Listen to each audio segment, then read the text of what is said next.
ప్రభునందు ప్రియులారా, మహిమను ధరించుకొని వెలుగు కిరణాల తేజస్సుతో ప్రకాశించుచున్న యేసు క్రీస్తు స్వరూపము ఎంతో సుందరమైనది.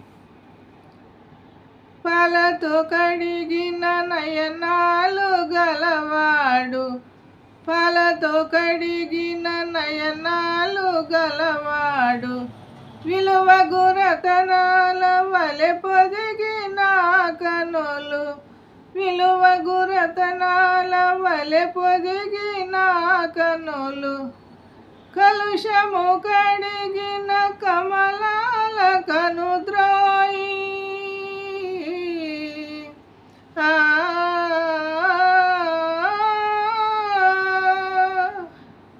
కలుషము కడిగిన కమలాల కనుద్రోయి, విలువైన చూపు సగెవరమేరితనయుండు, విలువైన చూపు సగెవరమేరితనయుండు, ఎంతో సుందరుడమ్మ తాను, ఎంతో ఎంతో సుందరుడమ్మ తాను.